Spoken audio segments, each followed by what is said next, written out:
लोगों ने बाल सृजन केंद्र नाम से एकल विद्यालय चलाया। चाहे वह कोई भी वर्ग हो, कितना भी गंदा हो, कैसे भी बीमारी हो, ये घृणा के पात्र नहीं। ग्रामीण क्षेत्र के लोग ही तैयार नहीं हो रहे थे। आप पढ़ाएंगे हमारे बच्चे को, आपको क्या मिलने वाला है?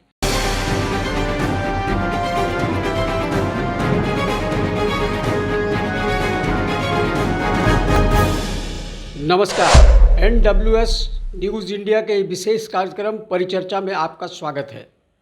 आज हमारे साथ मौजूद हैं समाज सेविका साध्वी झा। इनके संगठन का एकमात्र उद्देश्य है कि अब पिछड़े वर्ग के लोगों को जो अंतिम पावदान पे खड़े हैं उनको अगली पंक्ति में लाना। आगे बढ़ाते हैं बातचीत के सिलसिले को। मैडम, आपका जो है NWS न्यूज़ इंडिया पे बहुत सा स्वागत है। धन्यवाद। नमस्कार सभी को, आप सभी को नमस्कार। आपकी संस्था गरीब वंचित वर्ग के लिए काम कर रही है।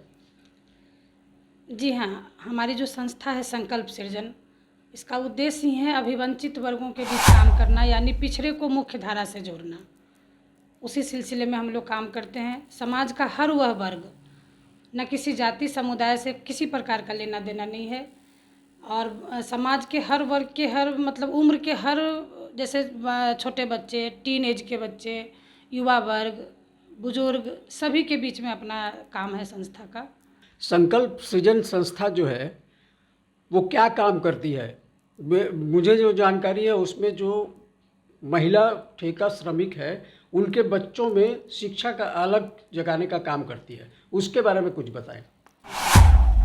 हमारे संस्था के अनेक आयाम और प्रकल्प हैं। शिक्षा आयाम के लिए आपने पूछा है, मैं उस पर बताऊंगी। शिक्षा के क्षेत्र में हमारा जो मुख्य काम है, अभिवंचित बस्तियों में, बोकारो के विस्थापित ग्रामीण क्षेत्रों में, अलग अलग बस्तियों में हम लोगों ने बाल सृजन केंद्र नाम से एकल विद्यालय चलाते हैं, जिसमें स्थानीय बच्चे होते हैं, 25 से 30 बच्चे, और उसी स्थान की कोई लड़की जो पढ़ाई कर रही है, मैट्रिक या इंटर में है, और उनको हम लोग संचालिका के रूप में वहाँ व्यवस्थित करते हैं। और अपना मुख्य उद्देश्य होता है कि उन्हें शिक्षा से जोड़ना, चूँकि ऐसे बस्तियों के बच्चे शिक्षा से विमुख होते हैं, महत्व ही नहीं जानते शिक्षा का, तो उस पर ध्यान ही नहीं जाता। तो शिक्षा से उन्हें जोड़ना और संस्कार युक्त शिक्षा देना, जिससे आज हम कह सकते हैं कि संभ्रांत वर्ग भी इससे वंचित होते जा रहे हैं। तो हम उन बच्चों को संस्कार युक्त शिक्षा देते हैं, जहाँ भारतीय सभ्यता, संस्कृति, अपनी परंपराओं को जानना, समझना, कैसे उससे जुड़े रहें, इस पर अपना काम हम लोग करते हैं। यदि इस केंद्र के संचालन की बात आए, कैसे केंद्र चलाए जाते हैं, तो समाज के ऐसे बस जो विशिष्ट लोग हैं जिन्हें सामाजिक कार्यों में रुचि है, सहयोग देना चाहते हैं, तो ऐसे लोगों के सहयोग से इन केंद्रों को गोद लिया जाता है। और जो भी केंद्र के बहुत छोटे छोटे खर्च आते हैं तो उसको लोग सहयोग के रूप में देते हैं, और हम लोग वहाँ बच्चों को शिक्षा दान करके, और बच्चों की उम्र सीमा भी तय है, 5 वर्ष से 11 वर्ष के बच्चे ही उस केंद्र में शिक्षा के लिए आते हैं। उससे अधिक थोड़े उम्र होने के बाद अपना अलग प्रकल्प है, बच्चे वहाँ जाते हैं। साध्वी जी, मेरा दूसरा सवाल आपसे ये है कि आप शिक्षा के अलावा कुष्ठ रोगियों की सेवा की है, इस तरह से समाज सेवा की ओर आपका ध्यान आकृष्ट कैसे हुआ? कौन आपके ये समाज सेवा के लिए प्रेरणादायी, आप किसको मानते हैं? जी, आपने यह प्रश्न पूछकर तो मुझे मेरे अतीत में ले गए। मेरे पिताजी सामाजिक कार्य करते थे, नाम भी मैं एक बार बताना चाहूँगी, पंडित स्मृति शेष राम नारायण झा जी। मेरे पिताजी बोकारो में व्यवसायी के रूप में रहे, और सामाजिक कार्य मैंने होश संभाला, तब से मैंने पिताजी को काम करते देखा। मेरा पहला अनुभव है, पिताजी कुष्ठों के बीच काम करते थे, कुष्ठ रोगियों के बीच। बिहार कुष्ठ कल्याण परिषद नाम से एक स्थान था, और वहाँ लोग होते थे। मैं थोड़ा अपनी जो स्मृति है बतलाना भी चाहूँगी कि मुझे लगता है कि 1990 की बात है। मैं पिताजी के साथ उस क्षेत्र में गई थी, और दवा वितरण किया जा रहा था, कुष्ठ रोगियों को दवा लगाना था। मेरे पिताजी लगा रहे थे सभी को दवा, और मुझे भी कहा कि आप भी करो। दवा की थोड़ी स्मेल थी, बदबू थी, और अपना भी किशोर उम्र था, और मुझे अच्छा नहीं लगा, वोमिटिंग जैसे आने लगा, तो मैं बीमार जैसी हो गई। तो मेरे पिताजी ने पास आकर जनरली वहाँ कोई सामान्य तौर पर कोई भी पिता होते तो बीमार हो गया बच्चा तो लेकर घर जाते हैं। पिताजी ने मुझ पर थोड़ा सा क्रोध किया और मारे भी, जैसे बच्चे को पिताजी या माताजी दुलार में मारे या जैसे मारे, उन्होंने एक चपत लगाई और कहा कि अगर ये बीमारी मुझे लग जाएगी तो ऐसे ही घृणा करोगी। फिर घर आकर पिताजी ने समझाया कि समाज से कभी घृणा मत करना, चाहे वह कोई भी वर्ग हो, कितना भी गंदा हो, कैसे भी बीमारी हो, ये घृणा के पात्र नहीं होते हैं। इन्हें प्यार देने की ज़रूरत है, इन्हें संभालने की ज़रूरत है। ऐसे अगर सारे लोग कटते चले जाएंगे तो इनका कौन होगा, इन्हें कौन लाएगा रास्ते पर। तो पिताजी की ये बातें मेरे समझ में उस वक्त आ गई और तब से मैं धीरे धीरे पिताजी के साथ ही कर रही थी। सीधी शब्दों में कहूँ कि मेरे प्रेरणा स्रोत मेरे पिताजी रहें और मैंने उन्हीं से सामाजिक कार्यों को सीखा और बाद में विभिन्न संस्थाओं के माध्यम से मैंने बोकारो के समाज में सामाजिक कार्य किया। साध्वी जी, मेरा अगला सवाल आपसे ये है कि समाज सेवा के क्षेत्र में आप जुड़ी हुई हैं, वंचित और पिछड़े वर्ग को आप अगली पंचायत में एकदम सामने के पायदान पर ला के देखना चाहती हैं। इसमें कितनी कठिनाई आती है? डे टू डे आपको काम करना पड़ता है, तो किसी तरह का कठिनाई का सामना करना पड़ता है क्या? जी, कठिनाइयाँ तो बहुत आती है और जब सामाजिक काम है तो अनेक प्रकार की समस्याएं आती हैं और एक महिला को सामाजिक काम करने के लिए बाहर निकलना पड़े तो और भी बाधा अधिक बढ़ जाती है। कई बार अनेक प्रकार की चुनौतियां सामने आते हैं, लेकिन सबसे कठिन जो होता है, एक तो इन कामों को करने के लिए आर्थिक सहयोग चाहिए, तो एक आर्थिक बाधा आती है और आर्थिक से भी अधिक बाधा कहें तो सामाजिक बाधा आती है। कई बार ऐसा भी होता है कि हम लोग किसी नए क्षेत्र में जाते हैं। हाल फिलहाल हम लोग पचौरा बस्ती में गए थे और वहाँ केंद्र का संचालन शुरू करना था। वहाँ की जो स्थिति देखी बच्चों की, तो छोटे छोटे उम्र के बच्चे हैं, नशा कर रहे हैं, तो बड़ा अजीब सा लगा देखकर। तो वहाँ एक काम किया जाए, इसके लिए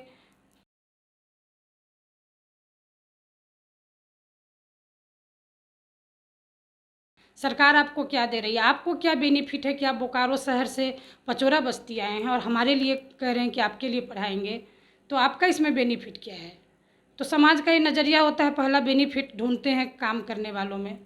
तो ऐसे ऐसे बड़ी समस्या आती है, फिर उनको समझाना, उनको बताना, एक आदत डालना, फिर आप मुझे क्या दोगे, हमारे बच्चे आपके पास पढ़ेंगे तो आप उन्हें क्या देने वाले हैं, ये सब भी प्रश्न सामने आते हैं और बाधाएं आती रहती हैं। लेकिन कहते हैं जब आपके अंदर का जुनून आपके साथ हो, आप जब सोच लेंगे कि हमें कुछ करना है, तो सारी बाधाएं दूर हो जाती हैं। बाद में उसी बस्ती के लोगों ने पूरा साथ दिया और वहाँ भी अपना एक केंद्र संचालित है।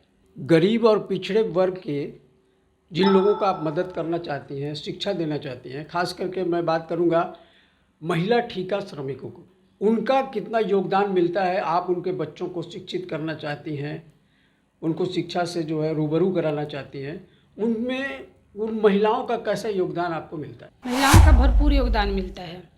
एक बस्ती में मैं गई थी तो पहले से लोग कह रहे थे कि वहाँ के बच्चे नहीं पढ़ेंगे मैडम, आपका जाना बेकार है। बस्ती का नाम कोई ज़रूरी नहीं है लेना, लेकिन जब मैं वहाँ गई तो वहाँ की एक महिला ने आकर कहा कि दीदी, कोई एक दिन आएगा, कुछ देकर जाएगा, कुछ खिला देगा, कुछ सामान दे देगा, इससे हमारा क्या होगा। आप हम पर कृपा करने आए हैं तो हमारे बच्चे को पढ़ा दीजिए, जितना सहयोग होगा हम लोग देंगे। और उनके बस्ती में सचमुच चुनौती है बच्चों को पढ़ा देना। मतलब वहाँ बच्चे न पढ़ना चाह रहे हैं, ना घर के गार्जियन पढ़ाना चाह रहे हैं। छोटी सी बस्ती है, बिल्कुल शहर के मुख्य मार्ग पर बसा हुआ है। तो वहाँ सारी बहनें कहीं ना कहीं काम करती हैं।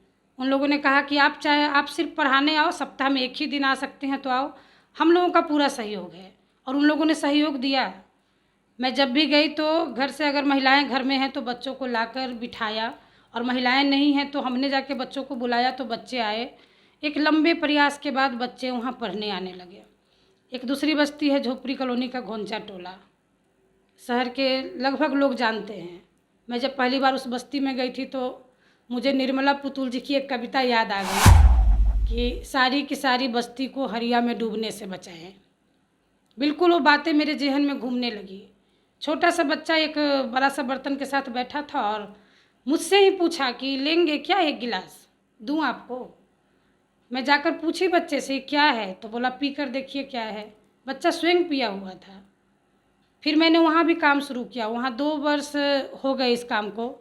जो बच्चे बिल्कुल केंद्र में आते नहीं थे, वहाँ की बहनों के सहयोग से, सारी बहनें श्रमिक हैं, सभी जाती हैं, कोई प्लांट में जाती हैं, कोई बाहर काम करती हैं, जो 2-4 हैं कहीं ना कहीं घरेलू आया के रूप में हैं। और उन लोगों ने जो समय बतलाया कि दीदी इस समय आप आओगे, अगर 5 बजे से आप केंद्र का संचालन करोगे तो हम लोग घर में रहेंगे, तो हम अपने बच्चे को भेज सकेंगे। तो हमने उनके सुविधा अनुसार 5 से 7 का समय रखा। 1 घंटा वहाँ की संचालिका ने पढ़ाया और 1 घंटा मैंने उन्हें पढ़ाया, और बहनों का पूरा साथ मिला। बच्चे को बैठाना ही उनका सहयोग है, वो आकर बैठा देती हैं, समझिए अपना काम हो जाता है। साध्वी जी, आप हमारे स्टूडियो में आए, हमारे साथ कार्यक्रम में हिस्सा लिया, उसके लिए हमारी पूरी टीम की ओर से आपको बहुत बहुत धन्यवाद। आज आपने परिचर्चा कार्यक्रम में सुना एक ऐसे शख्स को जो गरीब और वंचित वर्ग में शिक्षा का अलख जगाने निकली हैं, साध्वी झा। आज के इस परिचर्चा कार्यक्रम में दीजिए इजाज़त, अगली कड़ी में फिर किसी शख्स को लेकर आपके सामने उपस्थित होंगे। तब तक के लिए दीजिए इजाज़त, नमस्कार। और हाँ, आप चैनल को सब्सक्राइब, लाइक करना ना भूलें, हमें रहता है उसका इंतज़ार।